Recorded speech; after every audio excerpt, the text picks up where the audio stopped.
Bienvenue dans ce webinaire qui est consacré à la collecte des archives auprès des services producteurs en appui avec le logiciel HyperDoc Archive. Alors, je suis Lisa Tétier, archiviste consultante pour l'entreprise ELP, édition de logiciels professionnels. Donc, je ne peux pas vous entendre depuis cette plateforme, donc n'hésitez pas à me poser toutes vos questions sur le chat qui est situé à droite de votre écran. Comme je l'ai dit précédemment, je suis Lisa Tétier, je travaille pour l'entreprise ELP, qui est communément appelée édition de logiciels professionnels. Voilà, en quelques mots, l'entreprise ELP est un éditeur de logiciels de gestion documentaire, bibliothèque économique et d'archivage. Donc, c'est ce qui va nous intéresser le plus.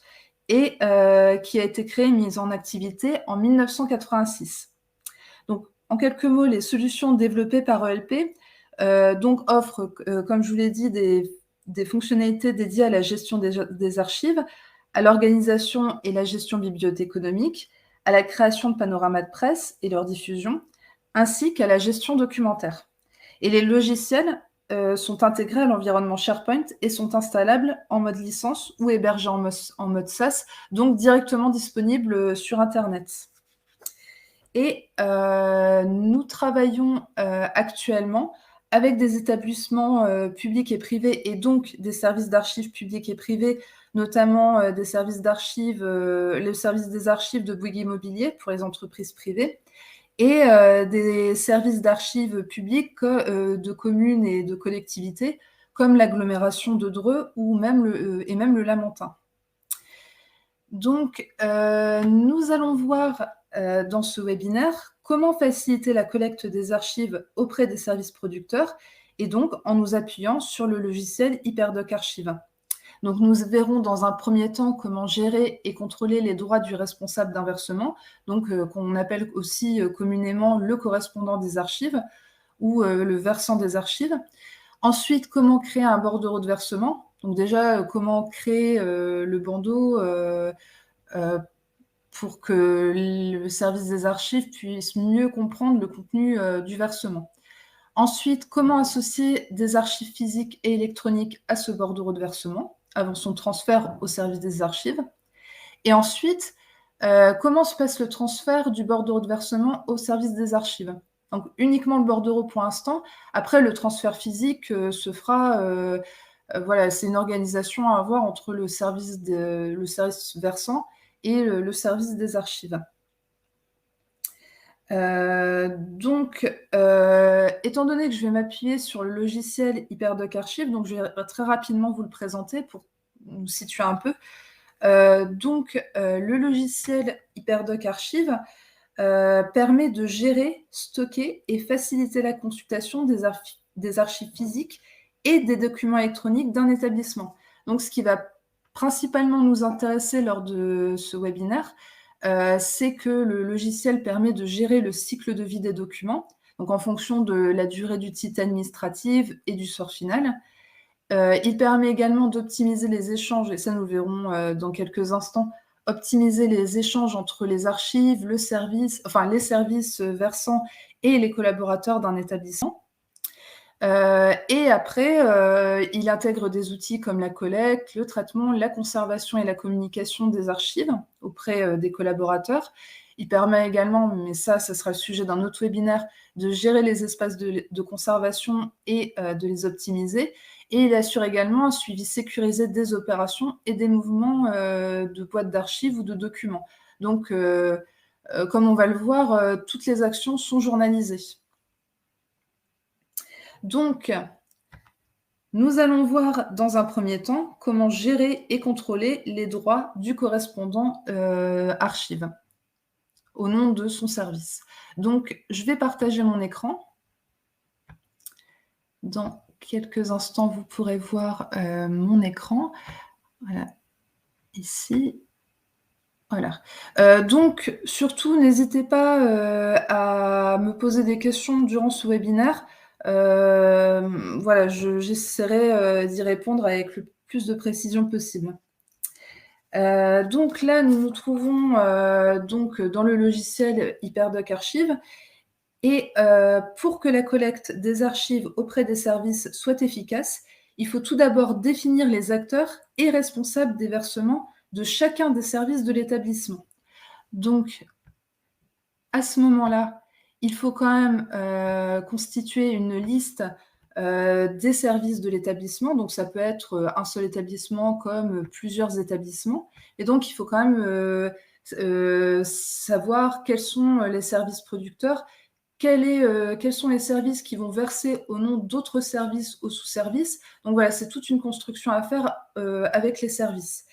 Et vous devez également, disons, définir avec les membres des services versants qui sera le responsable du versement. Donc autrement dit, qui sera l'intermédiaire entre son service, le collaborateur, son service, et le service des archives. Donc là, après, c'est toute une organisation à avoir auprès de la direction des services, etc., pour bien calibrer ça. Et donc, le responsable du versement peut s'occuper de la gestion de la collecte et la rédaction des bordereaux pour un ou plusieurs services ou sous-services, comme je vous l'ai dit précédemment.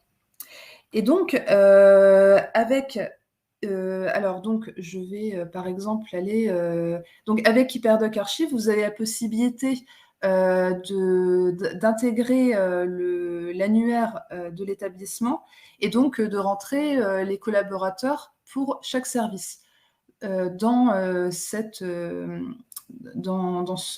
liste-là. Et donc, par exemple, si je prends le correspondant archive du service juridique, donc là, nous nous trouvons sur la fiche détaillée de ce correspondant avec ses informations, son email, etc. Et vous pouvez voir ici tous les versements créés et gérés par le correspondant des archives. Ensuite, dans l'onglet suivant, quels sont les versements en attente d'approbation par le service des archives. Et donc, avec HyperDoc Archive, l'archiviste a la possibilité de définir des droits de validation et de création d'un bordereau de versement pour chacun des responsables du versement. Donc, ça veut dire que, par exemple, là, actuellement, nous sommes sur la fiche détaillée du correspondant du service juridique. Donc, naturellement, il va s'occuper des archives de son service, mais il peut très bien également s'occuper, être responsable du versement de la direction générale, par exemple. Ou de tout autre service. Si par exemple, vous souhaitez que un seul correspondant s'occupe de plusieurs services. Donc voilà pour le détail, voilà, le choix du correspondant. Et à la limite, pour faciliter la rédaction du bordereau de versement, l'archiviste peut proposer au correspondant archive de s'appuyer sur un tableau de gestion qu'il aura fait au préalable avec le service producteur concerné. Donc ça peut être un tableau de gestion ou un plan de classement. Par exemple, avec HyperDoc Archive, l'archiviste peut lier un ou plusieurs tableaux de gestion à un service. Donc si nous reprenons notre exemple du service juridique, on peut voir que le tableau de gestion service juridique est déjà rattaché à ce service. Mais l'archiviste peut très bien, si par exemple c'est nécessaire pour faciliter le travail des correspondants, si par exemple le correspondant souhaite avoir des informations voilà, sur la gestion des archives en rapport avec le tableau de gestion de direction générale, et donc tout à fait l'associer. Donc, cette association va permettre de faciliter la prise en charge des versements, comme je vous l'ai dit, mais également de contrôler le cycle de vie des archives. Donc ça peut être autant une aide pour le correspondant lors de la rédaction du versement que pour le service des archives qui va vérifier l'exactitude de la durée du titre administratif, de son sort final, etc. Et nous verrons dans le point suivant comment cette association d'un tableau de gestion à un service va permettre de faciliter le travail de rédaction des bordereaux. Voilà, on verra ça dans le point suivant. Donc, voilà. Hop. Donc, comme je vous l'ai dit, maintenant que nous avons défini un correspondant pour chaque service et cadré ses droits de validation, Nous allons voir dans un deuxième point comment rédiger justement un bordereau de versement. Enfin, en tout cas, comment le correspondant peut rédiger en toute autonomie un bordereau de versement. Donc, je vais à nouveau partager mon écran. Voilà. Alors là, actuellement, nous nous trouvons sur le profil du correspondant du service juridique, alors que précédemment, pour définir les droits de ce correspondant, nous étions plutôt sur le profil de l'archiviste, voilà, pour bien vous situer. Donc, n'hésitez surtout pas à me poser des questions durant cette partie. Alors, lors de la création d'un bordereau de versement, il est important de renseigner les informations contextuelles qui sont liées à ce versement. Donc, par exemple, le correspondant va rédiger une description sommaire du versement, ici. Donc, voilà, je ne vais pas m'embêter. Hop. La proposition de versement. Et donc, grâce à cette description, bon, la mienne n'est pas du tout intéressante, mais le correspondant qui va inscrire une description sommaire du versement va grandement aider l'archiviste pour que justement l'archiviste puisse connaître en quelques secondes le contenu global du versement. Ensuite, le correspondant doit indiquer si par exemple il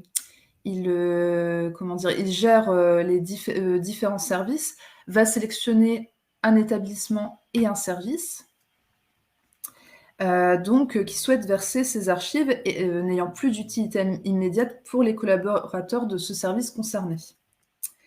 Et donc, avec, juste voilà, pour information, avec HyperDoc Archive, le nom du responsable du versement ou du correspondant est automatiquement renseigné en fonction de la connexion au logiciel, ainsi que la date du versement, qui est indiquée par défaut, qui indique par défaut la date d'aujourd'hui.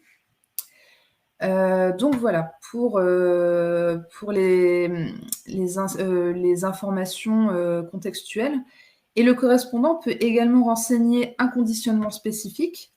Donc, si par exemple le versement concernerait, mettons, soit des hors format, soit des archives en 0,10 mètres linéaires. Donc voilà, mais par défaut, ce conditionnement indique 0,10 mètres linéaires pour chaque boîte d'archives que le correspondant souhaiterait verser. Le correspondant peut également renseigner une nature et un plan de classement. Donc la nature, pour information, la nature est un ensemble de métadonnées spécifiques à un service. Donc le correspondant peut adapter son versement selon la nature sélectionnée. Par exemple, si je sélectionne la nature document juridique, je vais avoir certains champs d'information qui vont s'afficher dans le versement pour préciser un peu plus la nature des documents à verser. Et inversement, le document, là il est écrit document divers, va afficher d'autres champs d'information dont le correspondant pourra se servir. Ensuite, nous pouvons lier le versement à un tableau de gestion ou plan de classement. Donc ici, on retrouve le service juridique et le tableau de gestion direction générale que j'avais enregistré précédemment. Voilà. Vous allez voir que enregistrer le plan de classement est très intéressant dès le début, dans le bandeau du bordereau. Donc, je vais valider mon bandeau. Et voilà, on a un récapitulatif des informations que j'ai indiquées précédemment. Donc, nous venons de rédiger les informations contenues habituellement dans le bandeau d'un bordereau de versement. Et bien sûr, ces informations peuvent être obligatoires ou non, selon les besoins du service des archives. Tous ces champs peuvent être obligatoires ou optionnels. Donc, je vais revenir au plan.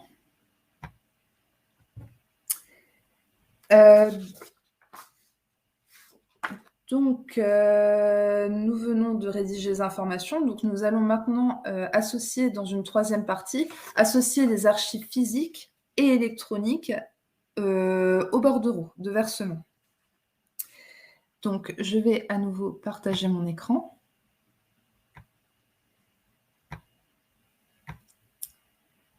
Voilà.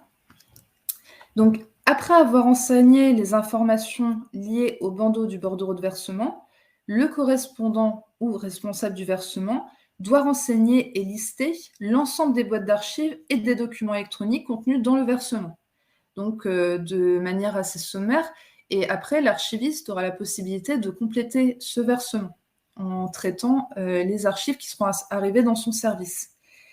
Et donc, le référencement de ces archives et de ces documents, avec l'association des informations descriptives de chacune de ces boîtes et chacun de ces documents, va permettre à l'archiviste de prendre en charge plus facilement le versement et d'établir déjà un premier classement du contenu du bordereau. Donc, là, comme comme je l'ai dit précédemment, là, nous avons des informations qui peuvent être soit optionnelles, soit obligatoires. Ça sera selon les besoins du service des archives. Donc, le correspondant doit tout d'abord renseigner une description sommaire de chaque boîte ou dossier d'archives. Donc, par exemple, correspondance reçue de Madame Durand.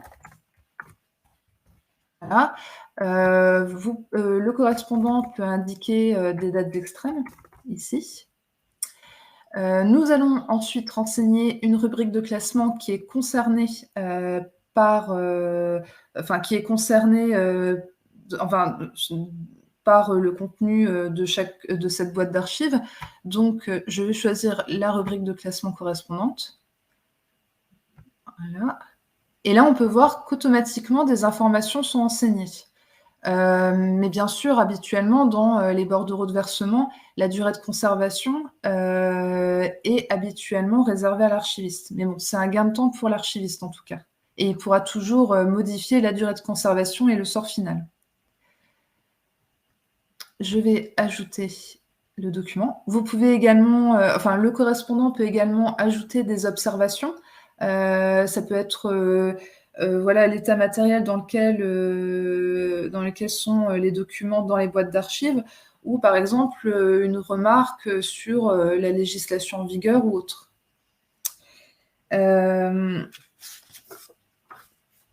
Voilà, et avec HyperDoc Archive, ces informations renseignées peuvent être rendues obligatoires ou non, comme je vous l'ai dit. Vous pouvez également dupliquer ces boîtes d'archives si par exemple le correspondant a un versement uniquement d'archives sérielles, par exemple, soit de factures, soit de courrier, comme je vous l'ai dit, de correspondance. Vous pouvez modifier les dates extrêmes, ici. Voilà. Et donc, je vais valider cette liste des unités d'archivage qu'on va retrouver ici. Et donc, concernant les documents électroniques alliés à ce versement, le principe est donc le même que les boîtes et dossiers d'archives. Le correspondant peut renseigner la liste des documents électroniques à verser en même temps que les archives papier dans un même bordereau, mais il peut également rédiger un bordereau de versement à renseigner uniquement des documents électroniques. Mais là, dans ce webinaire, nous allons partir sur la première possibilité, c'est-à-dire renseigner la liste des documents électroniques à verser en même temps que celle des archives physiques. Je vais d'abord renseigner les informations liées aux documents électroniques et ce document sera rattaché à la première boîte, ici. Donc, par exemple, si nous disposons d'une copie numérique d'un compte-rendu de réunion, en plus d'un original papier, ou si nous disposons d'un PowerPoint de présentation qui viendrait compléter le versement, par exemple. Donc, pour cela, le correspondant... Hop, je vais créer mon unité documentaire. Donc, pour cela, le correspondant peut renseigner une description. Donc, par exemple... nous avons la correspondance reçue par Mme Durand et elle a également reçu, en plus dans cette correspondance, de la documentation qu'il faudrait conserver parce que cette documentation a un intérêt historique. Donc, je vais préciser documentation. Donc ça peut être documentation, voilà, sur, tout ce qui est voilà, ça peut être n'importe quelle documentation, au format PDF, au format Word, au format PowerPoint, c'est voilà, tout est possible à ce moment-là. Donc le correspondant peut également, préciser, la date d'envoi ou de création du document, ici, l'auteur du document, et cetera. Voilà, je vais enregistrer cette, unité documentaire. Et nous allons ensuite lier ce document électronique à la boîte d'archives. Donc, avec HyperDoc Archive, vous pouvez sélectionner depuis votre poste de travail un document numérisé et qui sera enregistré. Voilà, alors je vais le faire comme ça. Hop. Donc, par exemple, nous avons un document documentation qui est automatiquement rattaché à la boîte d'archives. Et une fois, alors hop, je vais revenir à la demande de versement. Donc, une fois que le bordereau de versement a été complété, le correspondant peut transférer le bordereau de versement au service des archives pour être validé avant le transfert physique des documents. Donc, je vais transmettre la demande au service des archives et vous pouvez voir que mon bordereau de versement se situe ici. Donc, il est en attente de validation par le service des archives. Nous allons voir dans un dernier point comment le bordereau de versement est transféré au service des archives et comment l'archiviste valide ou non le bordereau de versement. Donc je vais partager une dernière fois mon écran. Hop.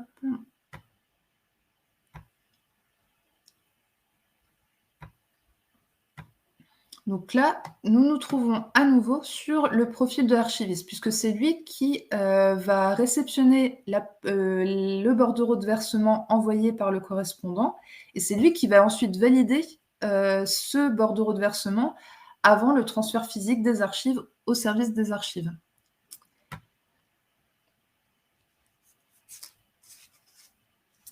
Oh, mince, voilà. Donc avec HyperDoc Archive, vous pouvez retrouver la demande de versement rédigée par le correspondant ici, dans la liste des versements en attente de validation. L'archiviste a la possibilité de valider ou non le bordereau de versement. Mais en tout cas, toutes les informations que le correspondant avait renseignées pour créer son versement et enregistrer l'ensemble des unités d'archivage se trouvent ici.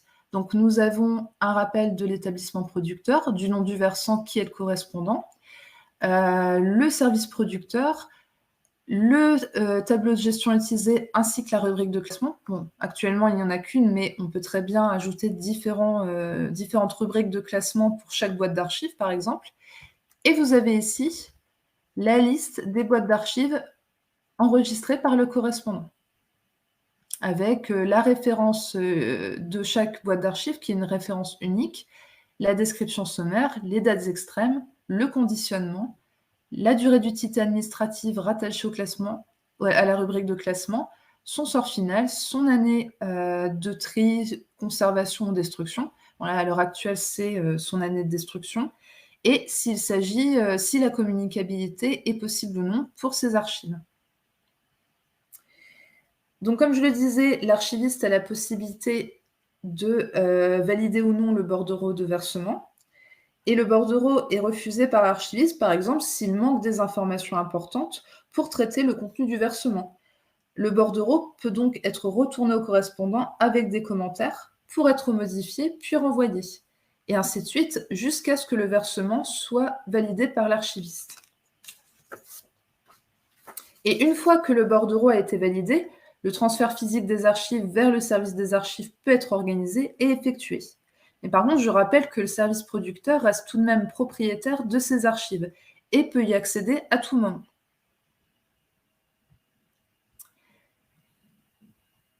Eh bien, c'est la fin de ce webinaire Alors, c'est la fin de ce webinaire. Donc, si vous avez pour projet de vous doter d'un logiciel de gestion des archives ou si vous souhaitez avoir une démonstration plus poussée du logiciel HyperDoc Archive, n'hésitez surtout pas à nous contacter.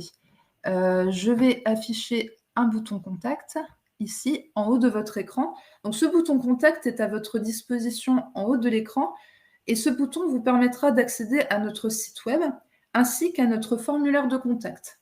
Donc, n'hésitez surtout pas. Bonne journée et à bientôt.